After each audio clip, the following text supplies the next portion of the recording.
PC is currently doing an impression of Hiroshima in the 1940s. This means I'm currently bound to a single Windows 10 laptop and a myriad of retro consoles which I have littering the murky oubliette in which I reside. So I decided that playing some retro games would be a good idea. But what console do I choose? After a lot of deciding, I eventually settled on the PS2. It's a personal favourite of mine, you see. But what game do I play? I pondered about this for a while. I pondered. I climbed mountains and searched CEXs far and wide, which is code for I went down to my local CEX again, god damn it! Until I stumbled upon it.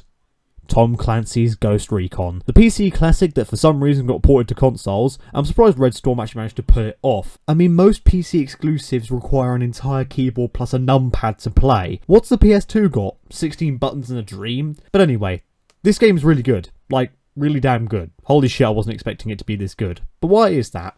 Well, so Ghost Recon was released in 2001 and it was one of the very early hardcore FPS games. Yes, this is Rainbow Six Siege's great granddad. At the time it pushed the platform, because at the time it was one of the most realistic and graphically intense PC games on the market. I mean, sure, it's not much of a looker nowadays, but back then everyone must have jizzed themselves at the graphics. They are simply amazing for the time, with detailed and rich character animations, detail effects on grenades and gunshots, some really nice texture work, and a lot of very specific details such as gunshots leaving bullet hole decals in walls. All of these contribute to a timeless graphical style that has aged like a fine wine. I mean, if you can see it through the blurry 480p of the PS2 version, I am really sorry about this footage looking like shit. Like I said earlier, Ghost Recon is a hardcore FPS, meaning, unlike Call of Duty where you can get shot in the face 15 times and all you need to do is crouch behind a wall and wait for the bullet holes in your face to magically seal up like you poured the healing serum on it from Resident Evil 7, in Ghost Recon, bullets are deadly with a capital D. One bullet is enough to put your character out of action for good, and if you die, you switch to the next character in your squad. But the thing is, if a character dies, that's it. They don't respawn.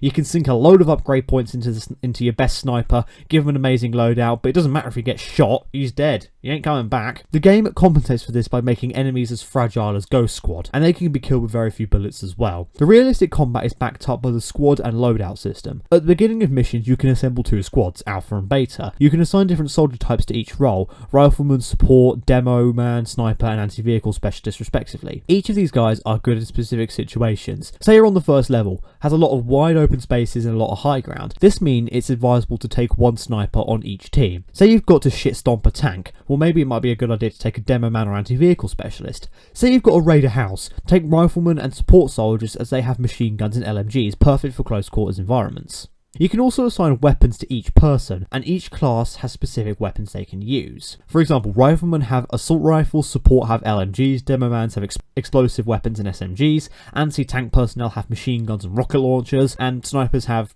well, snipers.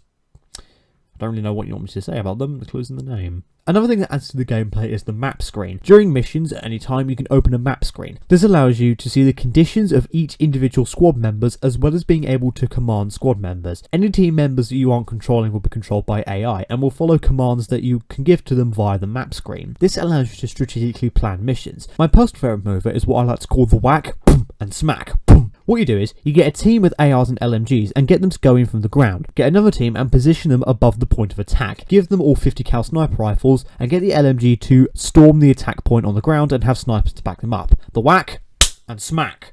The acquire and fire. Lock and...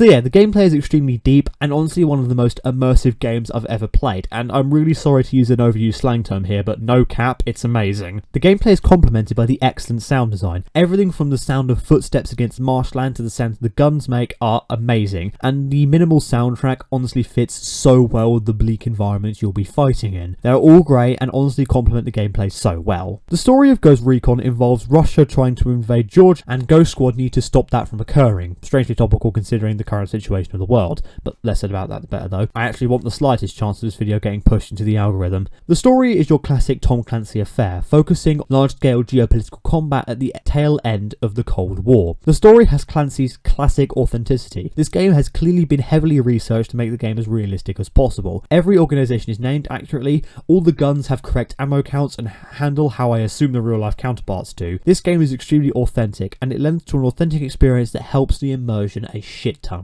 All in all, Tom Clancy's Ghost Recon is utterly amazing, and I recommend you pick it up, whether that be on PC, PS2, Xbox, GameCube, or, I don't know, Comedy Ostrich. It's a tightly constructed experience with an authentic and topical story, some amazing realism, and some of the most immersive gameplay I've ever experienced. All in all, I'm going to give Tom Clancy's Ghost Recon an 8 out of 10. Simply an amazing game that's shaping up to be my game of the year. Sorry Sonic, you couldn't staunch it, because quite frankly, if it's you versus a team of fully trained operatives that have more bullets than God, you're going to end up dead on the Windows XP background.